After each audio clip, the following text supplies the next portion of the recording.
Hi, beautiful people. Welcome to the Fort Salem Library, where we read you your fanfiction. So sit down or don't, relax or don't, and enjoy these stories in a way you have not before. We at Fort Salem Library do not own Motherland Fort Salem or any of the related characters. The Motherland Fort Salem series is created by Elliot Lawrence and owned by Freeform.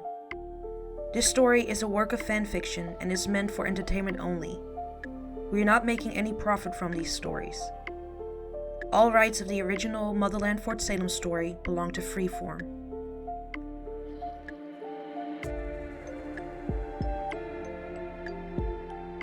We also do not own Found Family, or any of its original characters and storylines. We did, however, get permission from the author to read their story. This story was created and written by The Last of Us to Allie, and you can find the link in our show notes. This story is being read to you by Angela.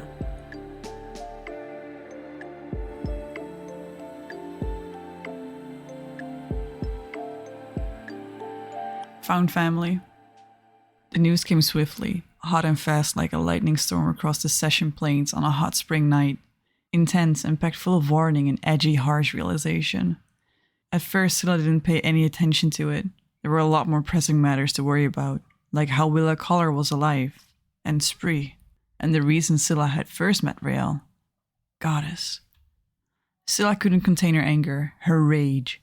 After years and years of tempering it, holding it inside, waiting for the right people to unleash her agony on, she took one look at those eyes, blue like glaciers, like Rael's, and felt every single stab of grief, sadness, and pain ripple through her and jump out of her mouth in a string of words that would have brought the goddesses themselves to their knees.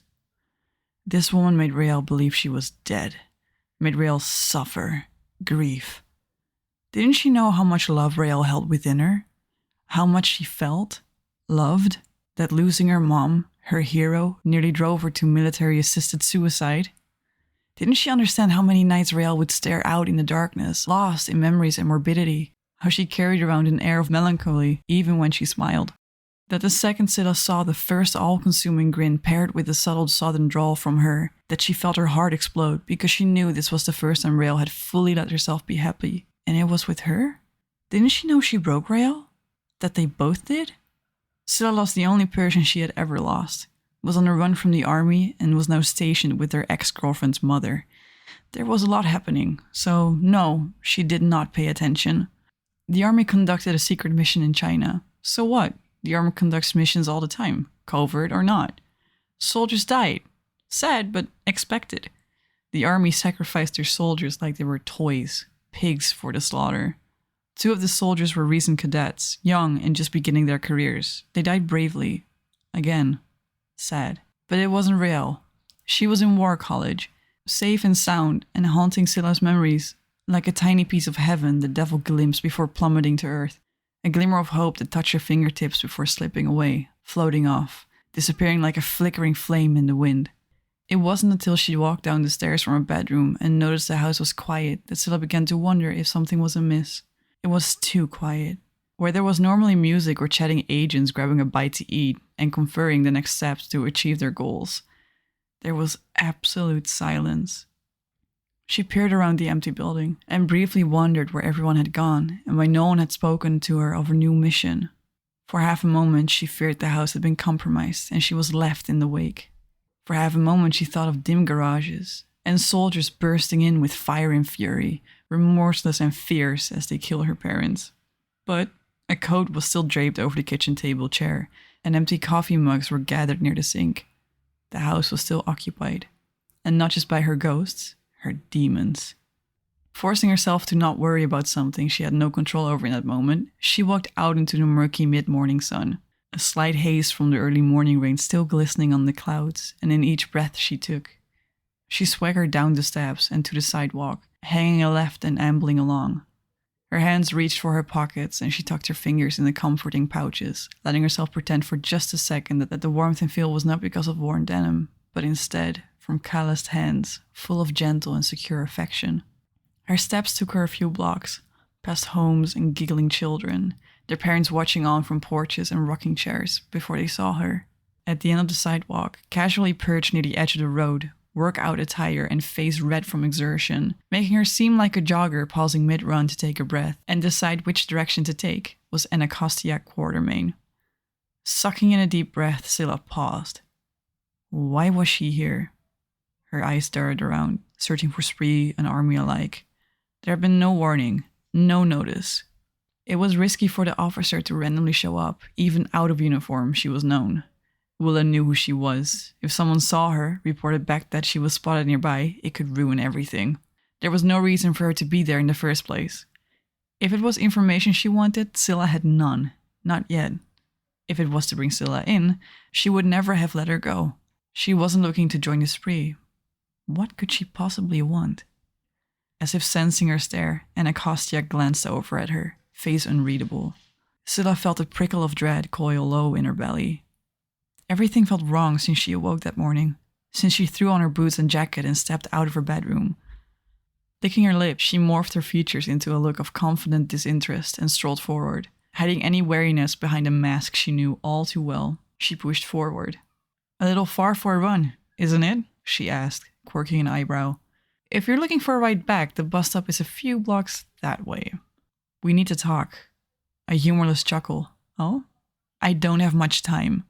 "By all means, don't let me keep you." She lifted her chin. "I don't think you're supposed to stop too long. Let your heart rate drop too far." "Scylla."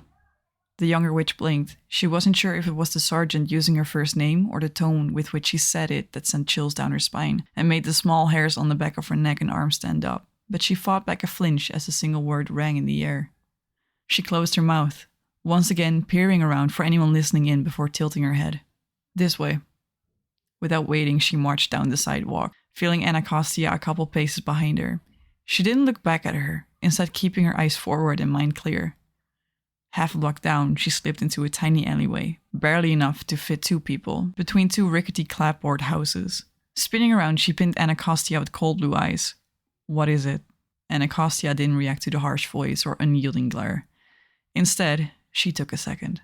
She stared at Scylla, eyes softening, face flickering with something as her jaw ticked. Scylla saw it all, and, in the shadows of the summer sun, felt ice cold. "What happened to her?"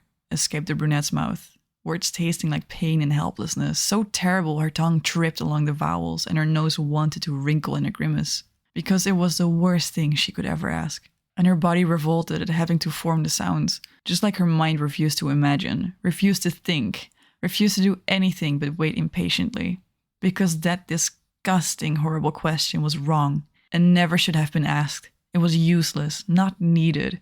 The answer was so simple, so easy, a quick nothing, that the anxious nerves twisting in her stomach were a grotesque overreaction to a pretend nightmare.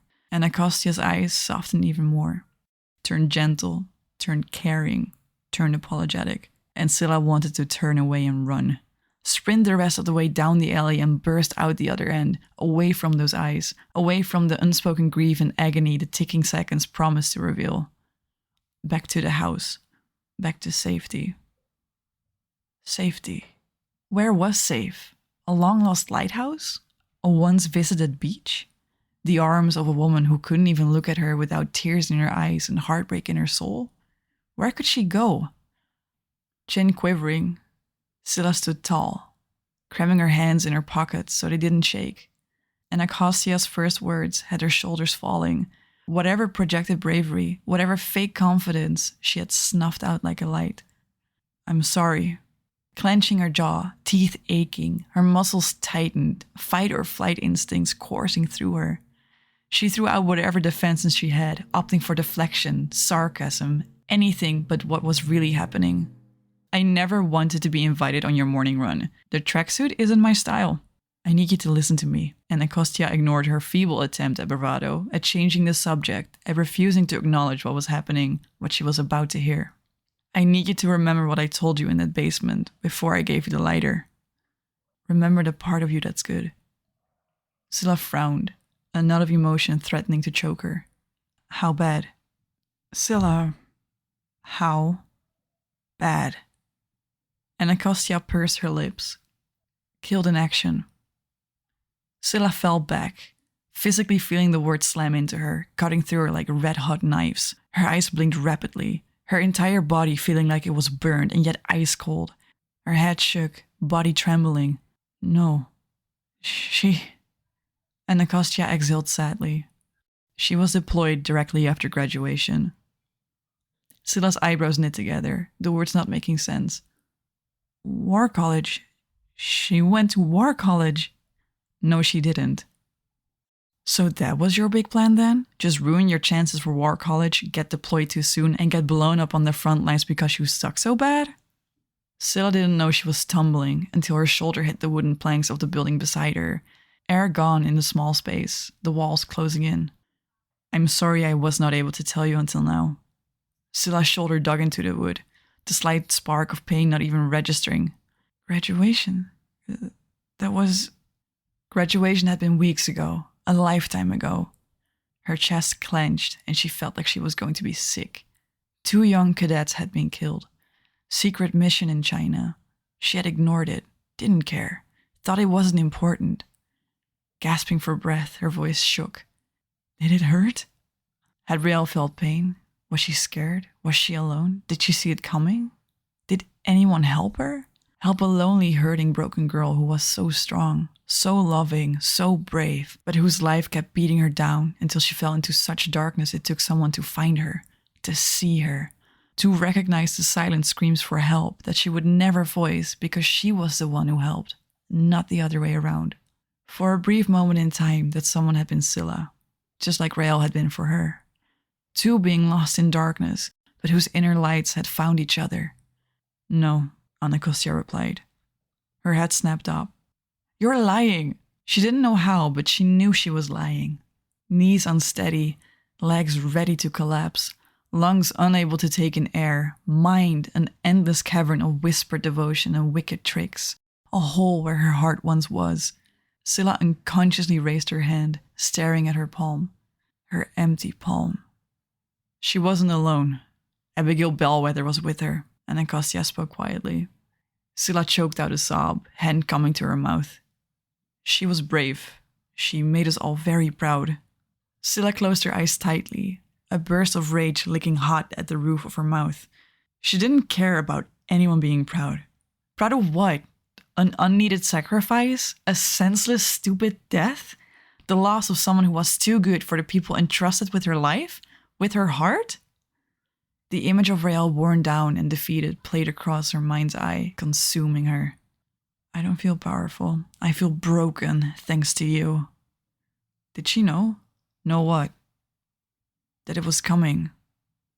Scylla opened her eyes, meeting brown orbs slowly filling with understanding. Did she see it? Had Rael known what was going to happen and let it? Rael had been ready to die when she first arrived at Fort Salem, seeing no way out, no hope, no future but one that included a quick death. She was grieving her mother. She felt powerless. She was broken. I don't feel powerful. I feel broken. No, Anacostia was firm. I don't feel powerful. I feel broken, thanks to you. Rael was strong, and Anacostia took a half step towards her. She still loved you, Scylla. She asked me to help you. She hadn't given up. Not like that. Scylla felt the conviction in her words, but she couldn't stop herself from wondering. Was this her fault? Had she done this? Taking her lover's life without even lifting a finger? This is not your fault. Anacostia brought her out of her thoughts. The Camarilla attacked. There was a fight. There's always danger. A danger of dying because you were sent to die? Because she was, wasn't she? Sent to die. No words met her questions, her accusations. Numbness began to seep into her skin. Like an untamable fire, it scorched away the cold, the heat, and left inch by inch of her without any feeling, without thought. She needed to go, to leave. Before she turned into one of the shadows hidden from the sun, pale and forgotten, lost without celestial light. There's a small park half a mile from here. Meet me there tonight, just after sunset. Already turning away from Anacostia, Scylla didn't look at her. Why? Sometimes the best way to hold on to something is to share it. Scylla swallowed against the rock at the back of her throat. I look forward to hearing about all the demerits I missed giving out color. A pause. You need to let yourself feel this, or it will only build up inside of you like everything else. Riel wouldn't want that. How do you know what she would want? Because she loved you. Scylla's breath hitched. Sunset, don't be late. Scylla could only give an almost imperceptible nod before walking away, down the alleyway and out of the shadows. Her feet guiding her, she didn't know where she was going, where she would end up. Wherever it wasn't home. It wasn't safe. It wasn't with Riel.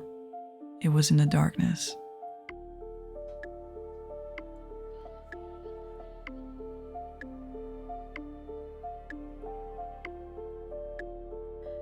Please find the fanfiction you just listened to on Archive of Our Own and leave the author some love. Without them, this wouldn't be possible, and we want to thank them from the bottoms of our hearts for creating these amazing stories and keeping the show alive.